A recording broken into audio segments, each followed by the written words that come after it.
patriotic American, as people will hear this evening, but the one point where I pull back my American patriotism and my English roots come flooding out is with soccer.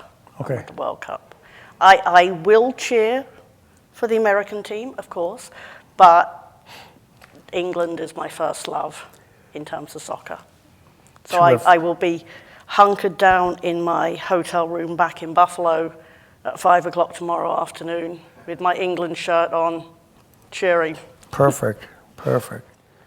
Doctor, thank you very much for coming. You're very welcome. It's a privilege to be here. David Beckham, what's he mean to you? You have to throw me a curveball right to begin with. I guess he embodies a particular era of English soccer, but given that he also played for Manchester United, and I am not a Manchester United fan, I have trouble separating the two. That's interesting, because in one sense, Beckham is known for the World Cup, right, and therefore England. Right. And then, of course, when all that's done, they go back and play for a specific team. Right. And what is your team? Everton. Ah. So our die-hard regional rivalries would be Liverpool and Manchester United, and also now Manchester City. So that Premier League is, in fact, a big deal. Oh, yes. Yes. I would go so far as to say it's a bigger deal than the World Cup, but if you think about the fact that the World Cup is 1 month every 4 years,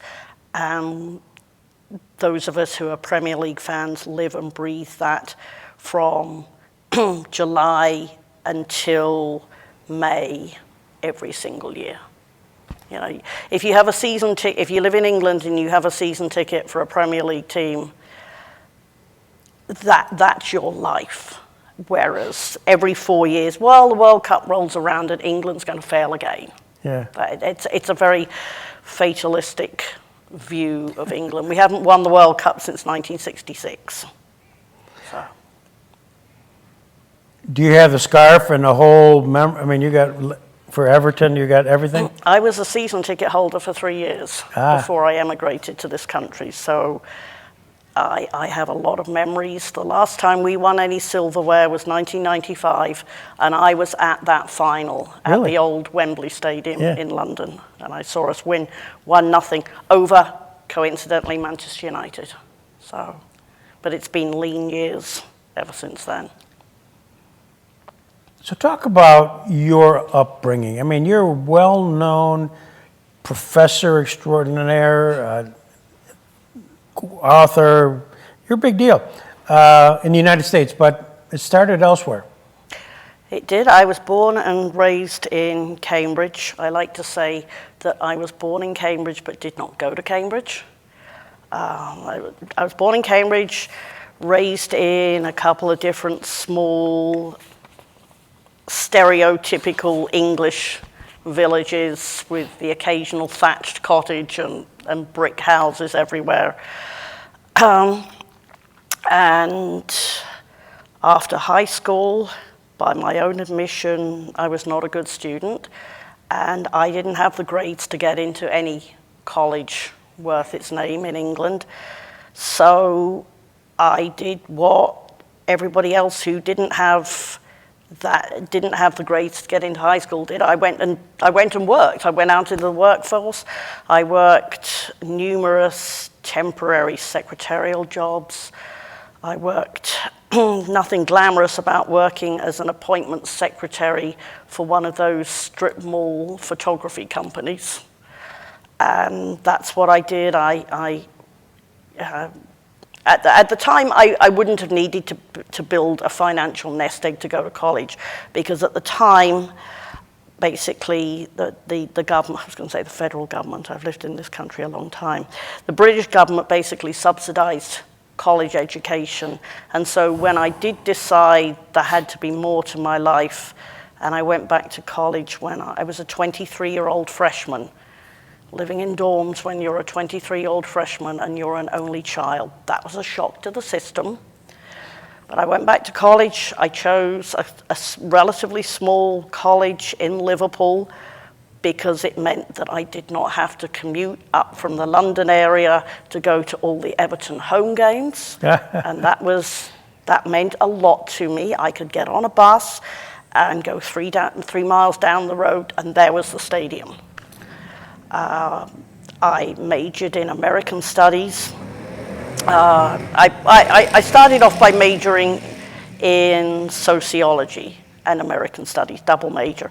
I hated sociology at the end of the first year. I couldn't see any point in it. And so I switched into what ended up being a 4-year program, because universities in Britain are typically 3-year programs. But the single honors, a BA in American studies, was 4 years because you did your junior year as an exchange student in this country.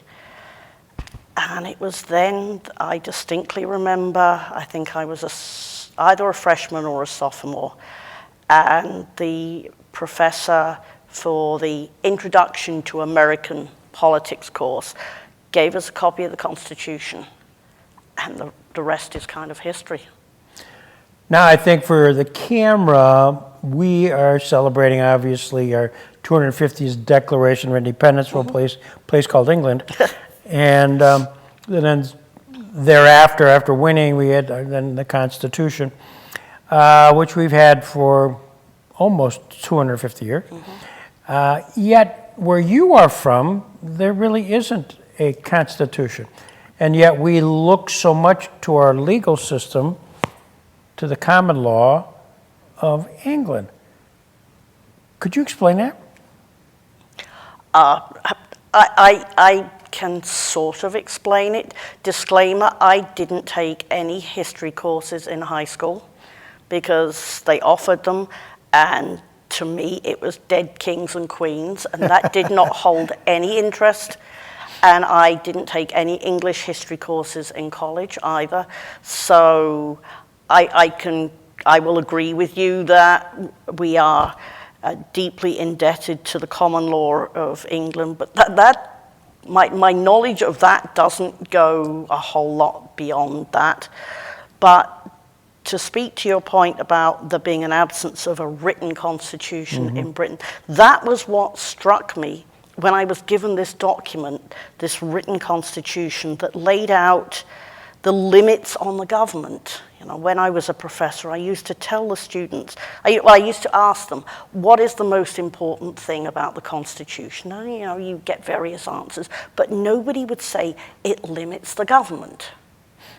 And then you start to get into, well, it does limit the government. And then I would look at things like the Bill of Rights, and I would say that looks so different from what we have here in England.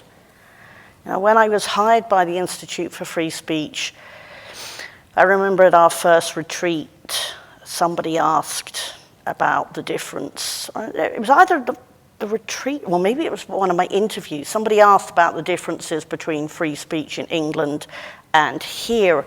And I told them the story that growing up in England in the 1980s, you couldn't escape the fact that in the news was the Irish Republican Army and the Troubles, as they were known, the Troubles between Northern Ireland and England.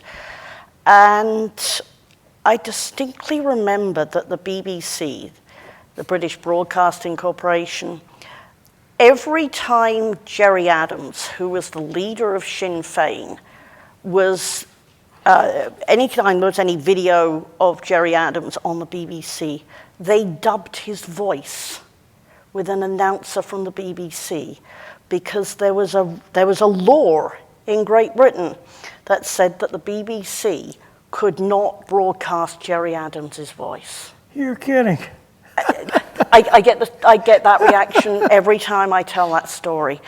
You know, it changed. That law changed before I ended up leaving England in the early to mid-90s. But nevertheless, it still strikes me as A, the most bizarre rule in the world, and B, censorship in its most egregious form, really. You know, you are depriving the public of hearing the voice. You know, they're seeing his lips move. They're seeing, you know, they're seeing. And he's speaking English. Yes. Yes. Closed caption English on top of English. Yes. Oh my golly. One of the things, and as you're going through this education process in England, it's Hope University, right? Liverpool Hope University, which I believe is now, well, it was Liverpool Hope University College when I started. And I believe it was Liverpool Hope University by the time I graduated. Yeah. But now I think it's just Hope University. Okay. Did you have to do a year abroad? Was there part of this? When did you come here? I did a year in the United States because I was doing the single honors American Studies. Yeah. And by that time, my folks had already emigrated, so England was starting to feel like that was where I was going to visit. That was starting to feel like it was abroad. And I didn't have a whole lot of choice about where I went for my year as a junior exchange student, but I went to the University of Rhode Island. Okay. Because my parents were living in Massachusetts, and it meant that I could come home at weekends. Sure. So. And that was logical then, that once you graduated from Hope, I guess it'd be the Hope University College, Liverpool Hope University College, that you would continue at Boston University? So there's a story connecting Liverpool Hope and Boston University, and it's a story that brings us back to the University of Rhode Island. Ah. So I have so much for my career. I am so indebted to Norman Zucker. Very sadly passed away last year. He taught at the University of Rhode Island in the political science department for 40 plus years, I think. And I was taking Norm's Congress course, and about halfway through the semester, he came up to me, and I kid you not, he said the following to me. He said, "You're going to get an A in this course, and you don't have to take the final exam on one condition, that you apply to graduate school to do a PhD." And I hadn't even thought about doing a PhD. Honestly, I hadn't really thought about what I was going to do when I graduated. And I sat down and filled out some applications for Massachusetts area colleges because, you know, I sat down with my parents and we knew that the finances were such that it was going to have to be somewhere where I could live at home. And Boston University accepted me, and really, the rest is history, but I have to thank Norm for that. Do you remember your dissertation, the title of it? Well, it wasn't the title of the book. It was something to do with Justice Kennedy's conception of liberty, but beyond that, that's a long time. It's 20 years ago now. Well, I had a similar type of thing. I'm not a doctor, but in school, and we had to do a senior thesis, and it was a long thing. Mm-hmm. I couldn't answer that, my own question. Okay. So Good. Yeah. Why at the time would you have considered Justice Kennedy? You would have to ask me on this particular day, on this particular date. You would have no idea that June 26th means a great deal to me. Ah. June 26th, 2003, so 23 years ago, the court decides Lawrence versus Texas, where they strike down a Texas law prohibiting, basically prohibiting homosexual sex. And I read Justice Kennedy's opinion in that case, and I probably shouldn't put it like this, but I was smitten by the opinion. A lot of people criticize Justice Kennedy for his broad, flowery, expansive language. That's what spoke to me. And I remember sitting down exactly 23 years ago. Wow. And reading the opinion by him in Lawrence versus Texas and going, I want to read more of this. And I did. I read a lot more of his opinions.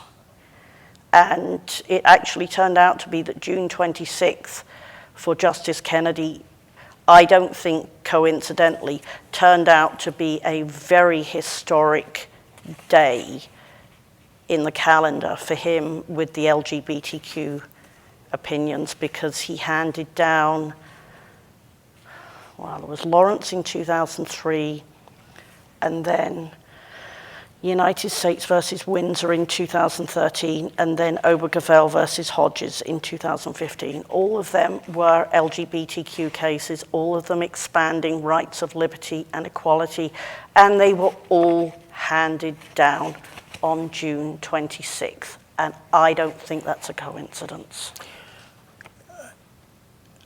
I don't either. I mean, in the serendipity of world, and that's a term Ed, who's filmed all of these for the last 25 years, has heard that term. Okay. Sometimes we just don't know. Off camera, I will give you a similar story about Lucille Ball that we did an interview.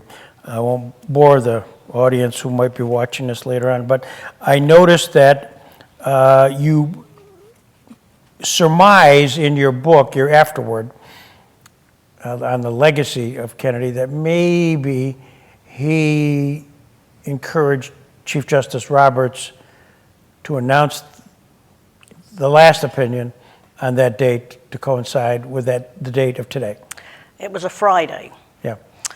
Friday, June 26th, 2015. And I'll tell you how I know it was a Friday off the top of my head.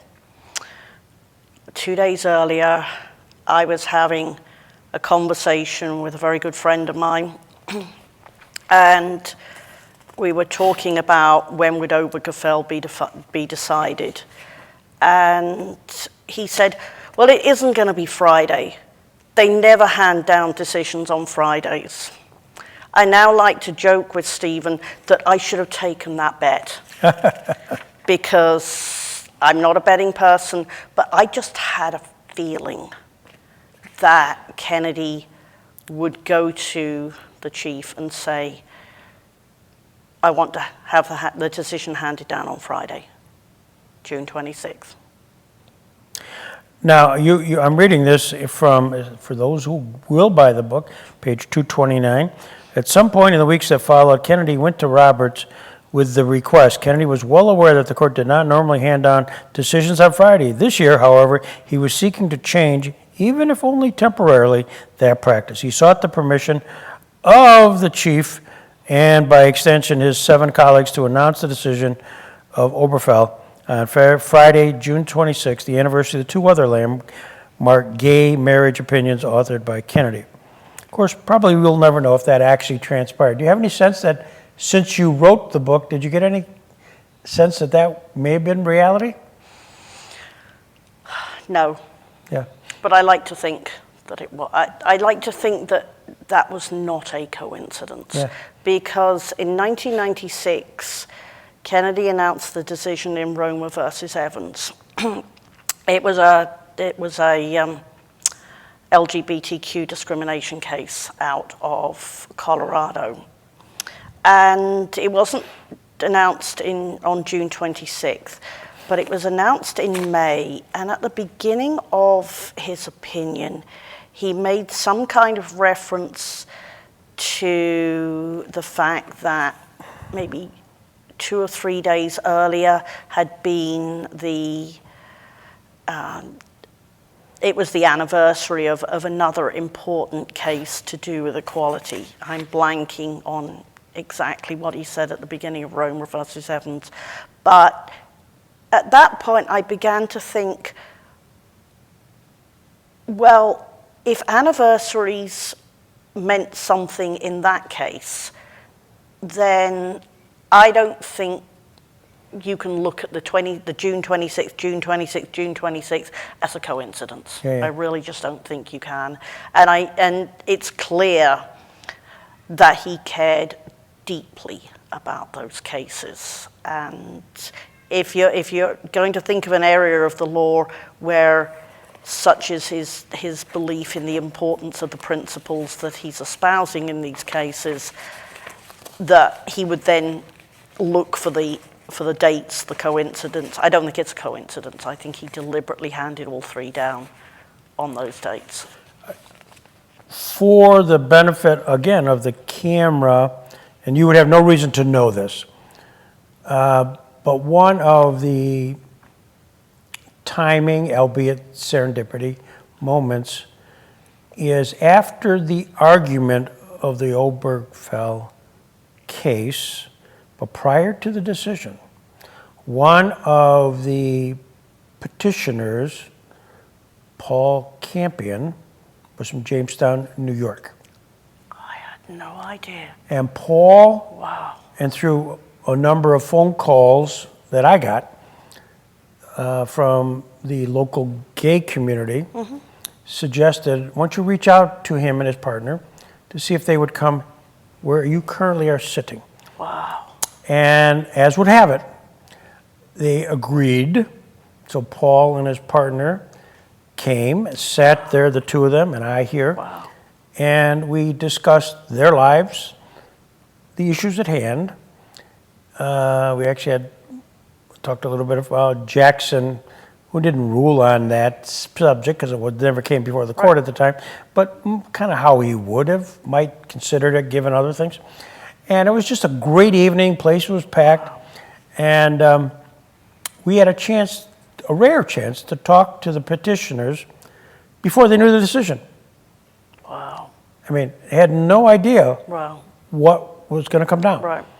And Ed, you remember that? And it was a magic moment. We always thought, and of course, a native of Jamestown, which I didn't even know until I was advised. Wow. And so, as we're talking about the case, which was critical to Kennedy, we actually had more than just a casual connection here. Wow. We actually had him here. So Paul Campion was here, and subsequently the decision came down, and we've chatted and talked, and we've become friends thereafter. But that's on YouTube. It's our evening with Paul and his partner, and it was just a little bit of law, but basically how you doing? You know, how's this affected you? How does this?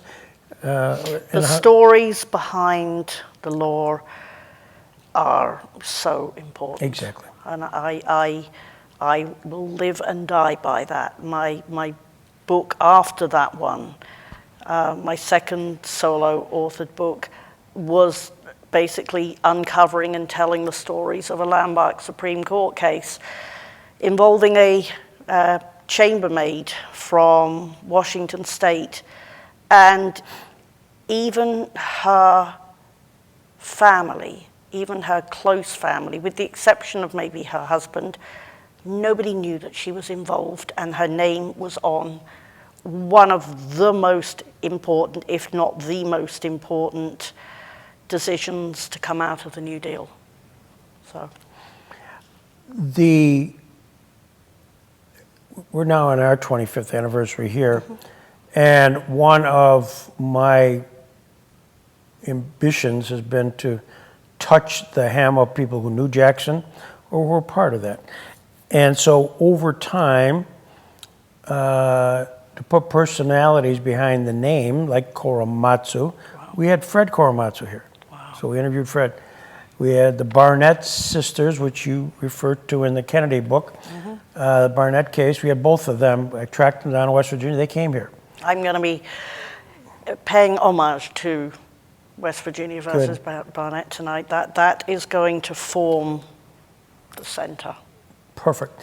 But the Barnett sisters were here. Wow. And then we had Linda Brown here of Brown versus Wow.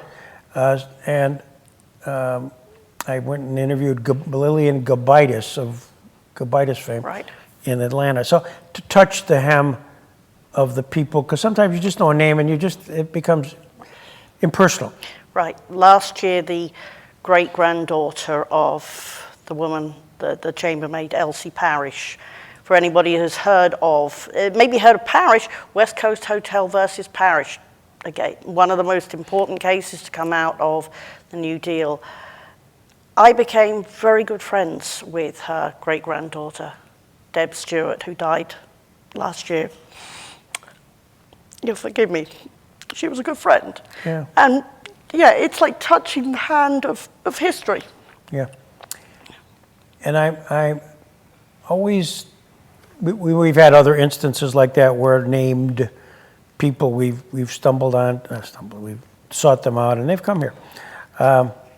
So it's been important to me, and you've just touched on that. I'm delighted to tonight make sure either you catch up with the message, but on the Barnetts, because that's such a critical piece, and it's in your book on Kennedy. Mm-hmm. So we're back to Kennedy. The book, which is why I really wanted to get together today a little bit, was the fact that the book is called The Tie Goes to Freedom. The Tie Goes to Freedom, just as Anthony M. Kennedy on Liberty. I'm looking at actually an updated edition, but this really started in, 2000, was it 8? When you first did it? Well, it was essentially my doctoral dissertation, so I started researching that immediately after Lawrence versus Texas, and I started writing it pretty soon thereafter. I defended my dissertation in November of 2006, and then the book came out in 2009. Got it. And so this was the book itself, and then, as would have it, having been accepted, you took your doctoral thesis, turned it into a book, and then in really 2019, I'm sure, at some point somebody came to you and said, by the time you defended this, he was still a justice. Mm-hmm. His career had not ended as a justice. Right. So, and then in 2018, July 31st, I think, 2018, he resigns. Mm-hmm. Now his body of work is over. Right.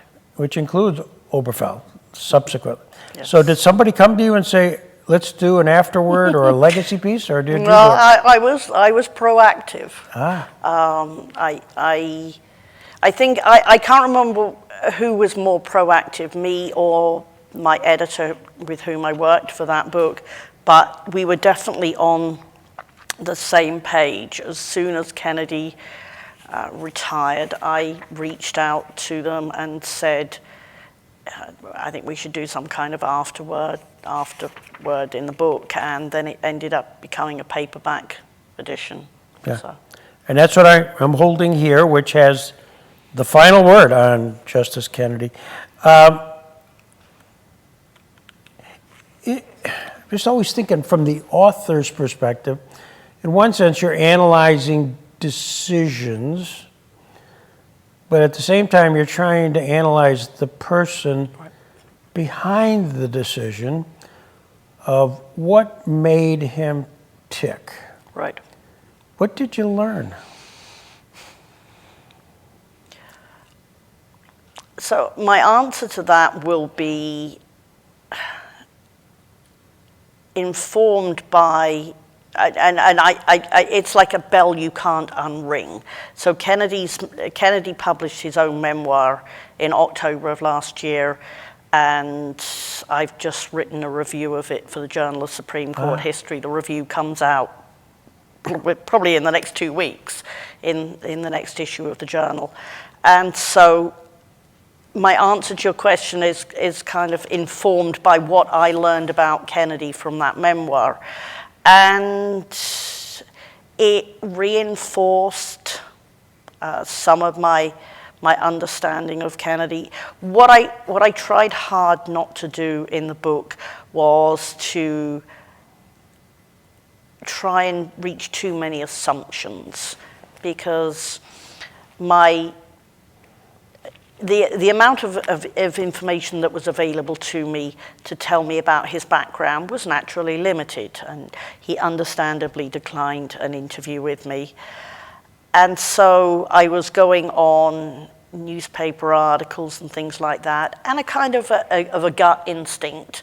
And from putting everything together, I could tell that growing up in Sacramento and the Western approach to life and the Western ethos was clearly very important to him.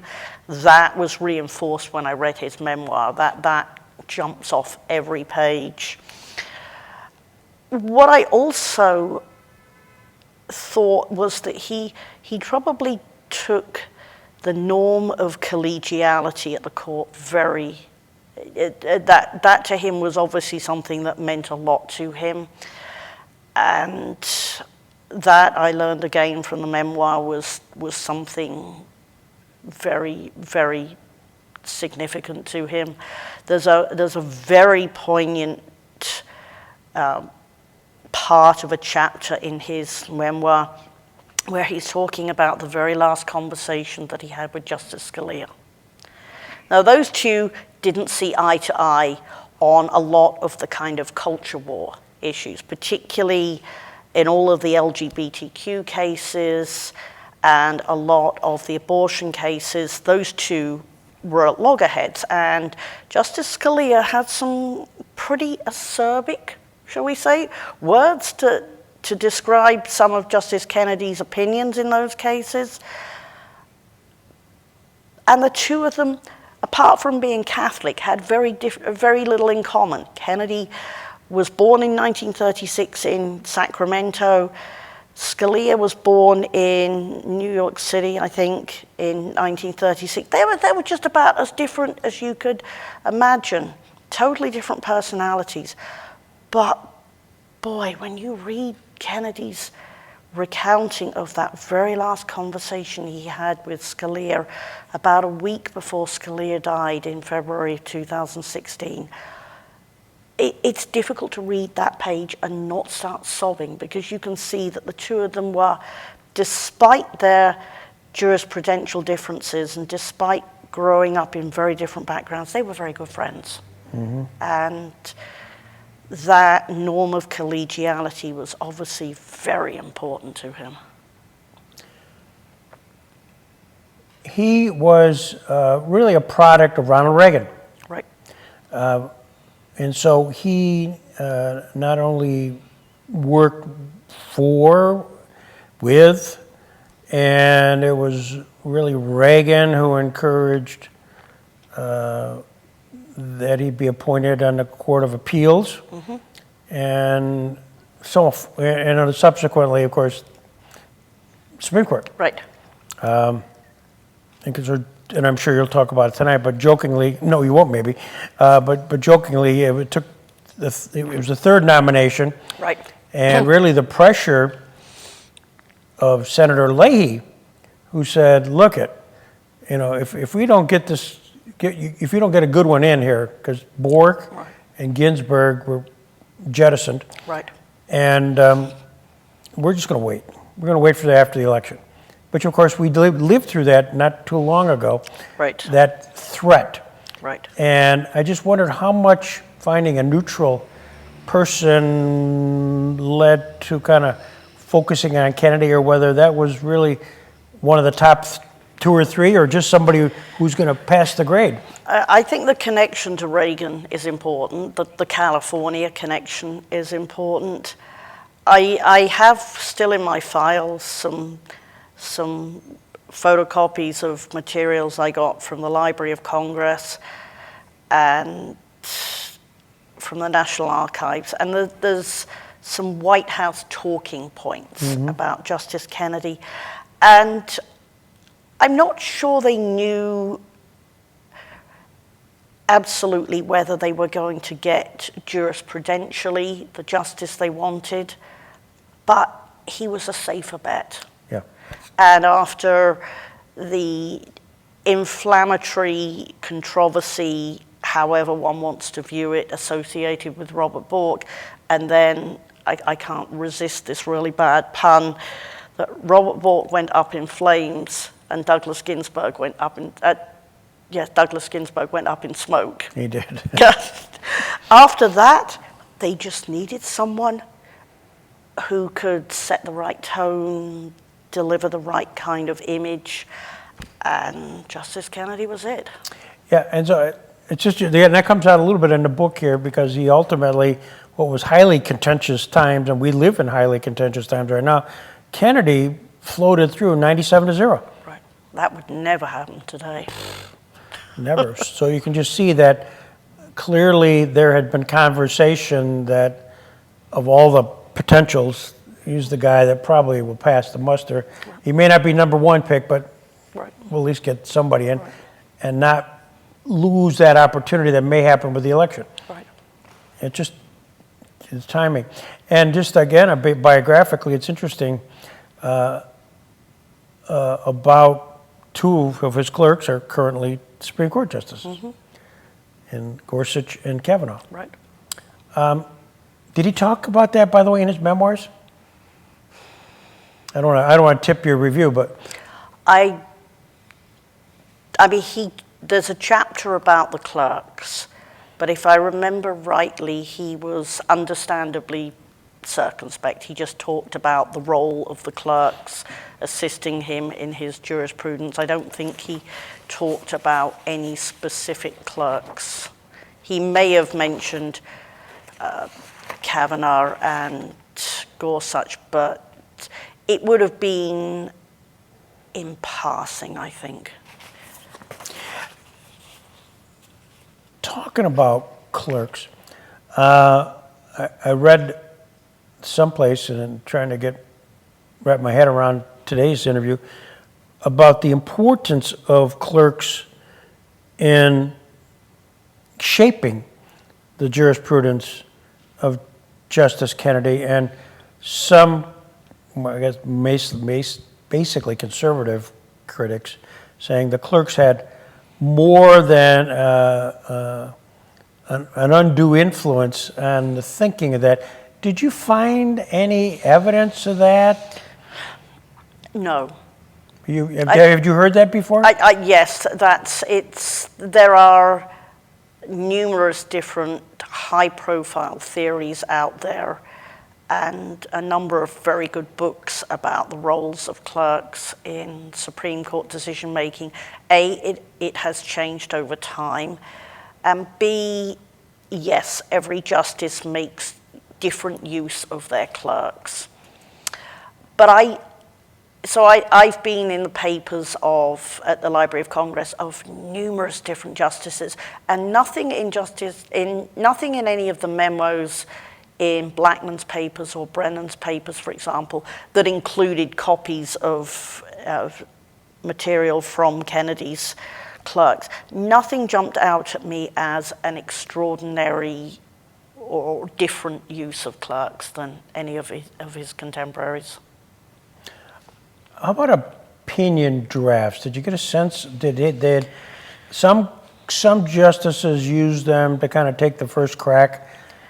I didn't get much of a sense of the clerk's involvement in that. That you would see when Justice Kennedy's papers become accessible to researchers, then you might get a sense of that. But in the papers that I had access to, I didn't see any of that. But what I will say is that if anybody looks at a Justice Kennedy opinion and scrolls right to the final page and sees the 3-dot ellipsis and then a paragraph below that, I can say with reasonable certainty that that paragraph below the ellipsis, the last paragraph in the opinion, is all Kennedy. It tends to be a paragraph that jumps off the page as not including any citations to anything, and is very much almost of a personal approach to the opinion. And I think that's all Kennedy. Have you had any reason to reach out to him? I know you did not have a chance to be available to do any interviews while you were doing the book. now that he's retired, has there been any motivation, or would you be interested in talking to him? Can I take the fifth on that? Sure, you may. You may take the fifth. You shall and will, and therefore we'll move on. You, having done Justice Kennedy, is there a justice that you would find you would like to do another deep dive into? Gosh. I think probably not, because what more interests me now is telling the stories of cases rather than doing a deep dive into a justice. I'm currently, and I will talk a little bit about this evening, I'm currently writing a book that's under contract with LSU Press about NAACP versus Alabama, which was a landmark associational freedom decision in 1958, and I'm telling the stories of that case. And then after that, if I can find spare time, because that book obviously is written in my capacity as research director for the Institute for Free Speech. When I took that job, I kind of put on the back burner a book which would be a biography of Lucille Lohman, who was the first woman to clerk at the Supreme Court. So if I was to do a book about a person, it would be about Lucille Lohman. Give us a Reader's Digest of her. Who does she work for? She clerked for Justice Douglas.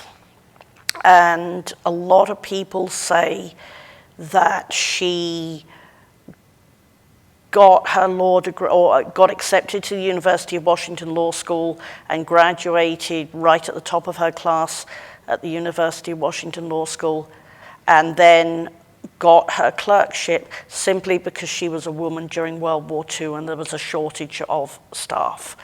That, I think, is doing her a grave disservice, because she, I think, got that job on merit. Yes, Justice Douglas hired her in large part because she was a fellow Pacific Northwesterner.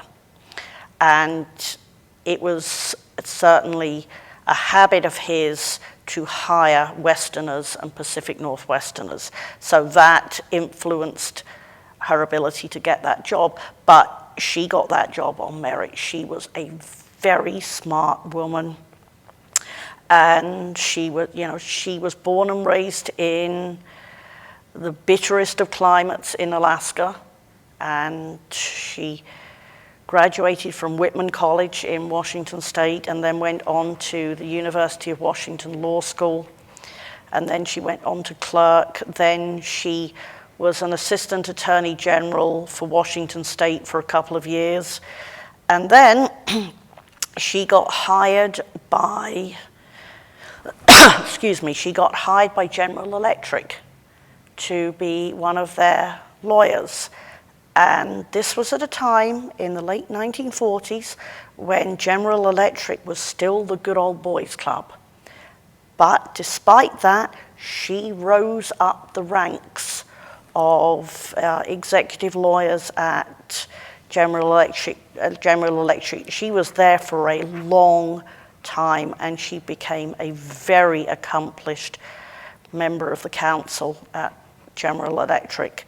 And so she's a fascinating individual, and I hope at some point in the future to get back to that, because when I got the call offering me the job at the Institute for Free Speech, I was actually in Fairbanks, Alaska, doing research in the archives there, and that was kind of where I expected my career to go. But then IFS stepped in and offered me a way out of academia, shall we say. And I will come back to Lucille's story, but it's going to be a while. So you get an opportunity to, because you were a professor for 20 years at, was it us? Almost 20 years, yes. The bulk of it, I think maybe a dozen years, was at the State University of New York at Oswego. long story about why I bounced around between various different places, but I don't need to bore the audience with that. But yes, almost 3 years ago, I ended one career and started another wonderful career, and I have had no regrets. So you are currently at the Institute for Free Speech. Mm-hmm. You are the research director there. If you had to give yourself a job description, what would it be? Gosh. Well, a lot of my work is very similar to academia in that I spend the bulk of my time researching and writing, but I don't have the teaching to do. So basically, everything I do is researching and writing. We are a non-profit. We are also a non-partisan non-profit. Our specialty is political speech. So what we focus on, and we're the only organization in the country that does focus on this, and we were founded on this idea of defending political speech, defending campaign, trying to reduce campaign finance regulation, that sort of thing. So that's what I spend my days doing. We had Floyd Abrams here, sitting in your seat right there. Wow. And that was cheap thrills for me. Floyd, I've never met him. Floyd Abrams very, very kindly wrote a blurb, a back cover blurb for one of the free speech books that I've co-written. And it is a thrill just to turn over that book and look at the back cover and see Floyd's name there. Yeah. I'm looking at reviews, speaking of which. Helen Knowles, and now you're Helen Knowles Gardner, has done us a great service in deconstructing Justice Kennedy's faint-hearted libertarianism and helping us better understand the sweet mystery of his jurisprudence, Isla Shapiro Cato Institute. Mm-hmm. What was she referring to, the sweet mystery? Elia was referring to a very controversial passage in Planned Parenthood versus Casey, which is an abortion decision from 1992, which was overturned a few years ago by the court in the Dobbs decision. And it was a pro-choice decision, very much saying that the right of a woman to choose to terminate a pregnancy in the first couple of trimesters, particularly in the first trimester, was up to her. That the government shouldn't limit that. And Kennedy co-authored the joint opinion. I think that's probably the right way of describing it. The joint opinion in that case. And he included a passage about the sweet mystery of life and liberty. So that's what Ilya is referring to. A personal aside, my daughters babysat for Justice O'Connor's granddaughters at Chautauqua Institution. Wow. And knowing that was going to happen, I reached out to the Supreme Court and got copies of the Casey decision, mm-hmm. and dropped them off at the house, asking if she would consider autographing them to my daughters. Mm-hmm.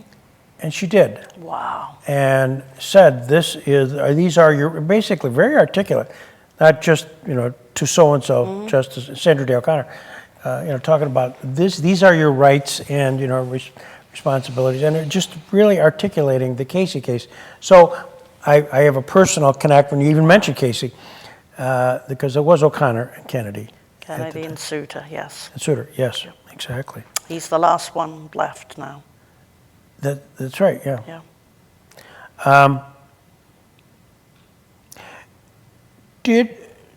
again, not giving away anything in your review of the memoir, but as we reflect, at least the layman, about Justice Kennedy, they think of him as the swing vote, especially after O'Connor retired. Is that an appellation that he would be proud of, or is that, does he even talk about that? Does he even think about that? He does. He has talked numerous times about it over the years, and he's basically said the same thing, that the justices don't swing, the cases do. That the justices deal with the cases as they come to the court, and issues fluctuate and change over time, and the composition of the court changes over time. He doesn't like the term swing justice. I'm not sure I'm a great fan of it either.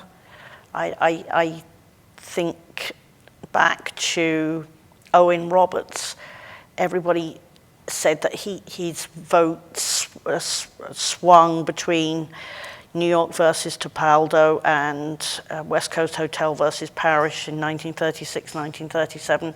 I think to use that appellation just reduces a complex decision down into a word or a phrase that doesn't accurately capture all of those complexities. Just for the record, in 2008-2009 term, he was in the majority 92% of the time. In 23 decisions in which the justices split 5-4, Kennedy was in the majority in all but 5. And then it goes on to talk about it, because that's political. That's what you political scientists do. You work with those stats and kind of come up with try to find a trend. I don't very much. I try to steer away from the stats, but yes, it is a major part of political science. Yeah. One of the things, and again, this is personal, I'm sorry, I'm interviewing you, but I'll drop this in, that we tried to get him right here a number of times. I met him a couple of times, spoke with some length at the Supreme Court Historical Society dinner, which I'm sure you've been at. He and his wife about coming to Chautauqua, which they did, coming here, which his marshals did. His book, autographed, which is downstairs, came. But for a fact of an emergency request for a stay of execution at Chautauqua, he would have been here. Wow. I mean, it was just one of those, and he was going to come down not to speak, he wanted to tour. Right. His grandchild was at a ballet school at Chautauqua. Okay. Serendipity. Wow.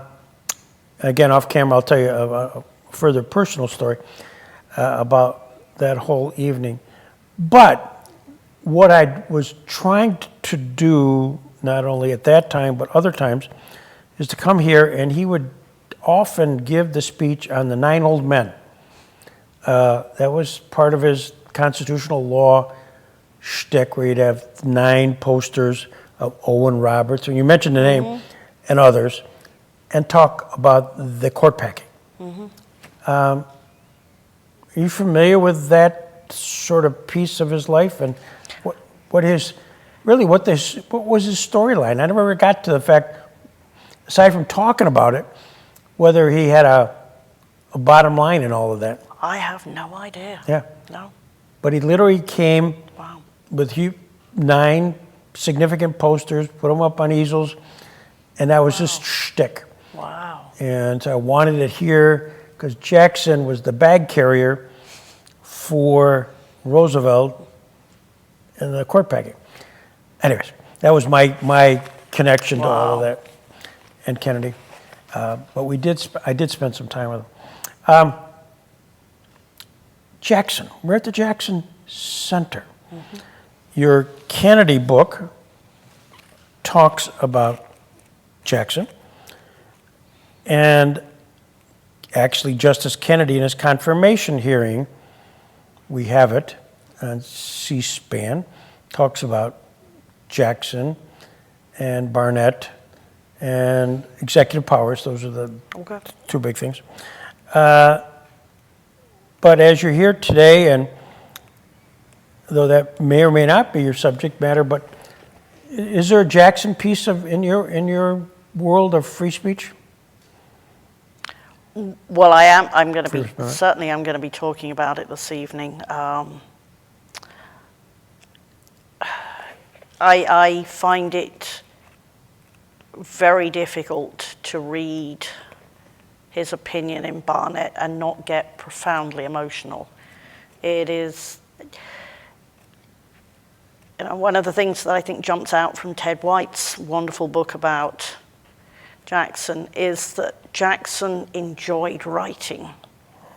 And he, despite the fact that he was a very good writer, and he would produce draft after draft after draft after draft. And I remember going into the archive after I was invited here. I happened to be down at the Library of Congress, and I was like, okay, let me fit into my agenda just to go in and take a look at the drafting of the Barnett opinion. And there were so many drafts, and I was just looking for the draft that had one particular sentence in it. John Barrett had told me that there was this one particular sentence, and I will talk about it this evening, that basically went unchanged through the entire drafting process of Barnett. And it's that one sentence that's going to be on the very first slide tonight, and that's kind of going to animate or structure my talk tonight.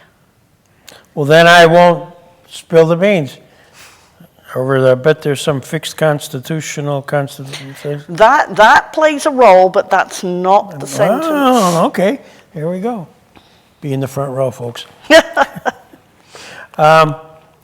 We've had several, including Phil Donahue, Mark Russell, and others, comedian, who actually, Mark put it to music, the whole the Barnett aspect of it. Phil Donahue wowed everybody by reciting the whole thing, that paragraph. Right. From memory, without. I can do from memory a sentence from Justice Kennedy's concurring opinion in Texas versus Johnson, but I'm not sure I could do anything from Barnett. Well, will not ask the question tonight, but that was again, I'm interviewing Phil Donahue, essentially about his interview with Elbert Speer. Wow. One step removed, because I was really into that, because Phil early in his career had interviewed, and over your shoulder is Elbert Speer. So I could never interview Elbert Speer, but I could interview the guy who interviewed Elbert Speer. Right. And that was fantastic. So that was part of the show. And then during a break, we did a break, and he goes, Greg, ask me about Jackson. Sure, you tell me what to ask you. And then he got up and he said, recently I gave a speech at North Carolina, and I recited Barnett, because I'm a huge fan of Robert Jackson. I was like taken aback, because the only reason I had him down there was because of Speer. And in fact, the Barnett case, and then he stood up. He was sitting and then stood up, and the place was, of course, packed to the gills. And he gave the whole recitation. Then he fixed the constitutional constellation. And you'd say, you go, whoa. Right. And he came here 4 separate times thereafter. Wow. And he was just a big fan of Jackson. But Barnett, Jehovah's Witness, he went down with me to interview Lillian Gabaitis, which was the case that led to the overturn from Barnett. So, and then Mark Russell subsequently, he was in the front row listening to Donahue, and then he turned it into a song, which is on our YouTube, about if Phil can do it, so can I. And it's, wow. Yeah. So and so tonight you'll just add another layer to that Barnett story. Did you ever thought that would you like to have been a lawyer? No. I don't regret for one moment not going to law school. It's not something it's not an atmosphere I would have thrived in. Why not? I mean, don't get me wrong, I like the intricacies of law and reading cases and things, but I'm not, let's put it like this, I am the opposite personality to my dear friend and colleague Tiffany. She can walk into a room and she can engage anybody in conversation about anything. She's the most outgoing person I know. I'm the opposite personality, and I know that I would have not thrived at law school. I would have been the wallflower, and it would have been difficult for me to have built the kind of network of individuals that is so crucial to succeeding in law school. So no, I will take my PhD, thank you very much. I have no regrets about not going to law school. Yet, I know you through your work with the Journal of the Supreme Court Historical Society. Mm-hmm. Not through the Institute. Okay. But you've done work with... Do you subscribe to the journal? Yeah.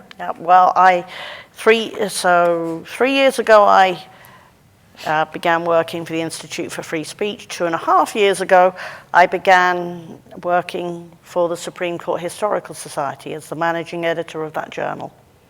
So all the pictures you see in all of the articles, all the cover images, all the editing, that's me.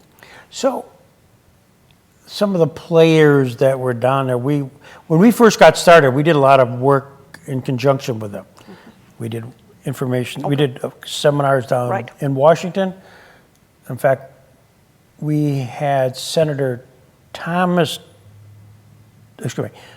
Christopher Dodd speak about his dad, Senator Thomas Dodd. Okay. Senator Thomas Dodd was the second seat, if you will, with Robert Jackson at Nuremberg. Wow. So I knew the name from somewhere. So Christopher Dodd had found his dad's letters and had turned it into a book.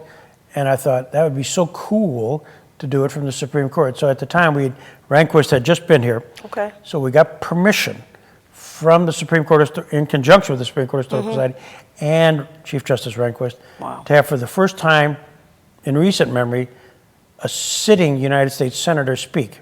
Wow. And I had a chance to do one of the introductions. Now, some of the justices were in the crowd. Now, you're speaking not to the court, speaking away from the court. Right. And I'm nervous as all get out. I mean, I'm a wreck. And I'm in the business. I mean, I'm not shy. I can do this. I can pull this speak together.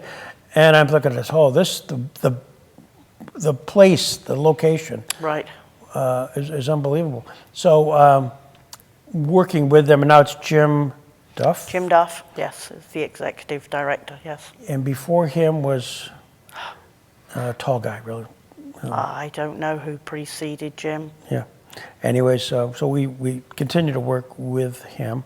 And of course, I see you, and I've seen interviews with you. It's on YouTube. Mm-hmm. And so this is old hat for you. So the fact that you're saying you might be somewhat introverted in the law business, I don't believe it.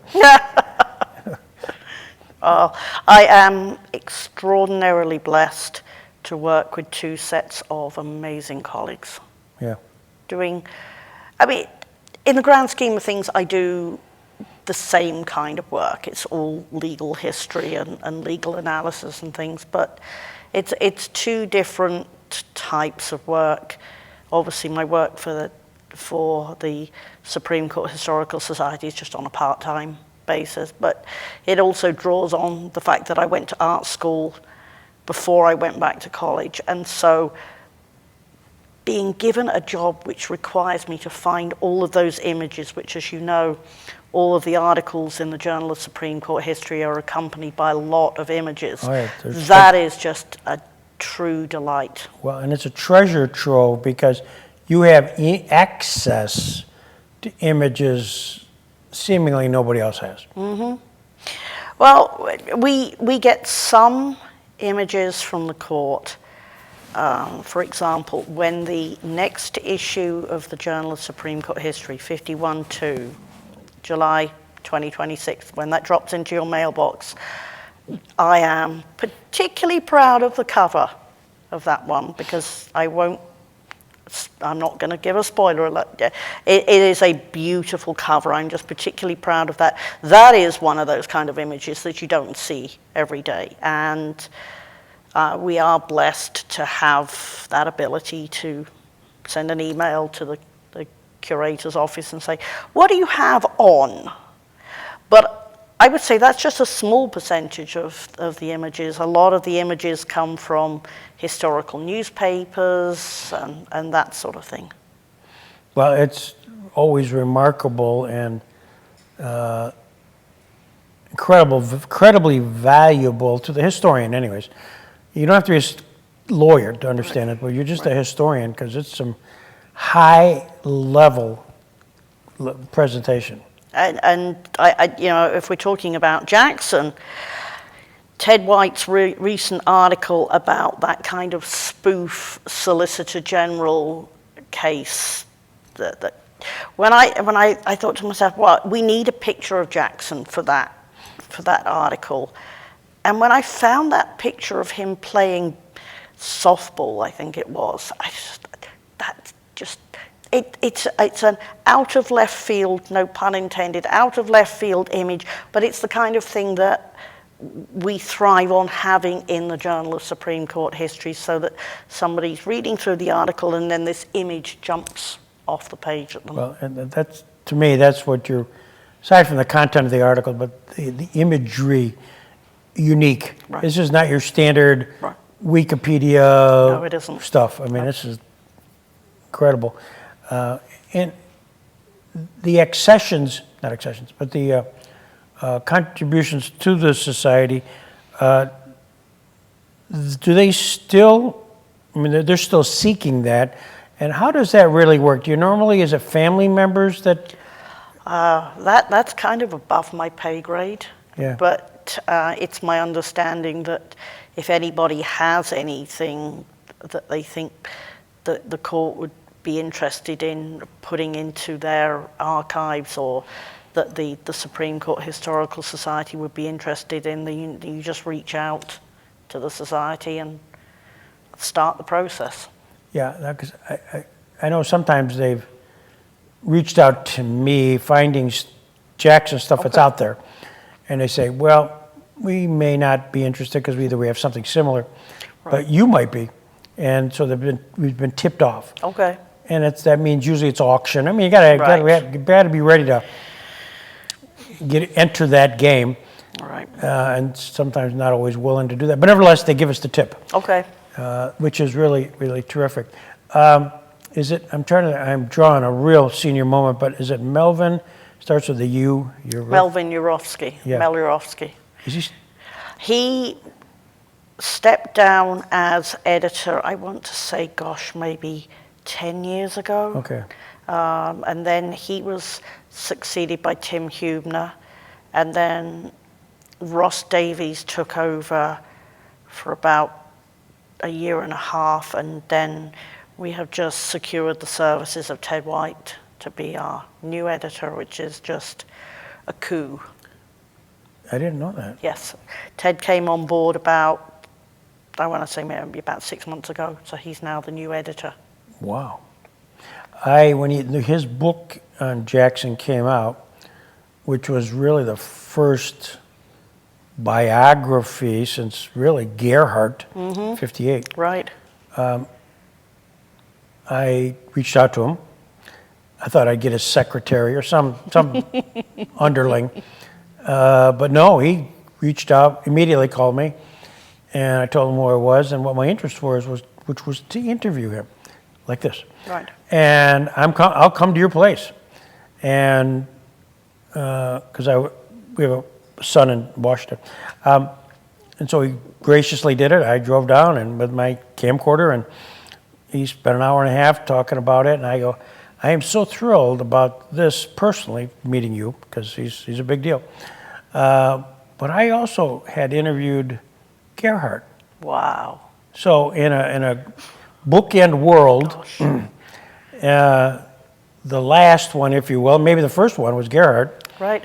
Way back when, and the first published book White is here, and I guess I never thought of it, but I'm the connector.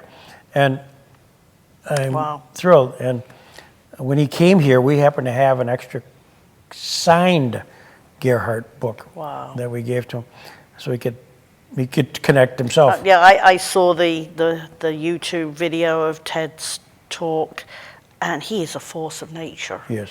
I mean, I cannot talk from notes. I have to talk from base. I have to basically write out what I'm going to say. And I'm watching. Ted's basically got no notes in front of him. And he's doing the whole thing, the whole spiel. Oh, yeah. Wow. If you go on our YouTube site, you'll see my interview with him, which was Okay. done at UVA. When he was here, he did the speech, which you saw. The next day, I had noted in his resume that he had written about baseball, 1903 to 1953. Now, I'm a baseball guy. But Me too. I'm a big baseball fan as well. There you go. And so we can segue off here in a second. But he had got done with his speech, and he was signing books out there. And I said, what are you doing tomorrow morning? And he goes, well, I'm leaving like at 11. How about, could I meet you at 9? And I know you've already done the interview with me, but could we talk just baseball? And he lit up like a lamp. Wow. I mean, and Right. it turns out that he's going to, next book is going to be baseball. Wow. Anyways, small world stuff. So what's your interest in baseball? Well, when I emigrated to this country, mid-90s, I didn't know anything about baseball, didn't think I would like baseball. And I distinctly remember sitting down one day, I want to say this is maybe like 1999. I'm sitting down during the baseball season, and my folks live in Massachusetts, and I turned on the television and started watching Jerry Remy doing the broadcast of a Red Sox game, and I was hooked on the game and also on the Red Sox. I'm not a Red Sox fan anymore. Long story, but I won't bore you with. I got time. Bore me. I want to say about 5-6 years ago, there was a really bad plan to create a European Super League of soccer that would have basically destroyed the game of my home country in the way that we know it today. And it failed dismally, but nothing came of it because there was such an outcry that this was totally ridiculous. But one of the teams that was going to be part of this Super League was Liverpool, and Liverpool are, I think, still primarily owned by John Henry. John Henry, yeah. And I know this may seem crazy, but I couldn't forgive them. They refused to apologize for their role in wanting to create this Super League. And from that point onwards, I relinquished any affiliation with any tie. I cut all ties to the Red Sox. I had kind of already started to become a Seattle Mariners fan. And from that point onwards, it was one team and one team only, because I have deep scholarly ties to the Pacific Northwest. And my mother lives in Oregon. She has lived in Oregon since 2008. And when my husband was born and raised in the village in upstate New York where we live. But when he went into the Navy when he was 30, he was stuck in a dead-end job in upstate New York and decided, okay, I'm going to go into the military. I'm going to serve my country. I'm going to make something of myself. He got the opportunity to do West Coast Navy. And so he was based in Bremerton, just outside of Seattle. So between us, we have a lot of Pacific Northwest connections. The fact that we don't see very many of the home games on the television because they start at 10 o'clock at night, we just listened on the radio and fall asleep that way. But we are both diehard Mariners fans now. Plus, that's where Lucille Norman. Yes, yes. She's just one of those scholarly connections I have to the Pacific Northwest. And would you therefore also have a scholarly, at some point, connection to William O. Douglas? Insofar as I taught at his alma mater for 2 years, yes. Did you? I taught at Whitman College for 2 years.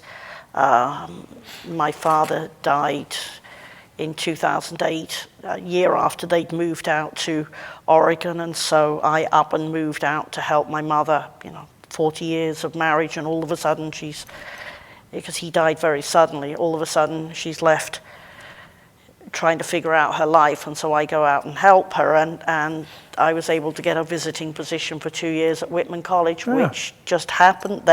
Their most famous alum happens to be William O. Douglas. Their second most famous alum happens to be Lucille Lohman. There you go. So, fantastic. Was that a connection at the time? Do you think because of the college connection? I don't know. I vaguely remember stumbling across Lucille Lohman's name when I was doing research for my book about West Coast Hotel versus Parish, and it must have squirreled itself away in my brain somewhere, and then I don't even remember now how I came back to that topic. Total aside, William O. Douglas spoke at Allegheny College, which I'm an alum. Okay. And there there was a young senior who was doing a paper thesis, her senior thesis on William O. Douglas. So what you were doing while Kennedy was still on the court. Right. So, but the difference was she drove him, or picked him up from the airport to bring him to Allegheny just to get to meet him. And he became smitten. Now, there had to be at least 35 years age difference. Was this Kathy Johnston? I'm trying to think which one it was, but they ultimately became more smitten and got married, and then subsequently divorced. Okay. And he married. I think Kathy was his last wife. Yeah, who was even younger. Right. I mean, a greater age difference than the Allegheny College lady whose name, even if I would present it if I remembered it, but I don't remember. But that's one of our claims to fame, is that William O. Douglas came, saw, he conquered, and Well, I have another Douglas story for you. My dissertation advisor, Mark Silverstein, now retired from Boston University, I don't think he would mind me saying this, not the most outgoing person in the world. And Boston University's political science department was never known for its public law and American politics offerings. At the time, it was much more of a comparative politics, international relations department. Mark taught in that department for 20-something years. In that time, he advised 2 dissertations, which was far smaller number than everybody else. He advised mine, and he advised another dissertation many years earlier about William O. Douglas. No kidding. Well, there you go. Yeah. Kennedy, Douglas. Right. Small world department. And Douglas, actually, to finish that thought, Douglas plays an important role in one of the chapters of the book that I'm writing about NAACP versus Alabama, because the majority opinion in that case was written by Justice Harlan, but he basically ran away from a lot of the principles in that opinion shortly thereafter, and Douglas had a significant input in that opinion that Harlan wrote, and it was Douglas who took those principles and defended them in cases thereafter until his passing. So. I don't want to wear you out from what you're going to be doing tonight, but I've really, really enjoyed having this special time with you. This has been a pleasure. Yeah. Bringing up a lot of subjects that I haven't thought about for a long time. So thank you. Thank you, and we'll look forward to tonight. And by the way, as you were coming over here, and it probably didn't have any reason to give any thought to this, but is there a question that you thought I might ask here that I haven't? No. I wasn't given any idea about what you might ask. Good. I was told that you were a very good interviewer, but that was about it. So. Well, hopefully I didn't disappoint. No, you didn't. No. Well, thank you very much. You're very welcome. Thanks, Dad Tomasini.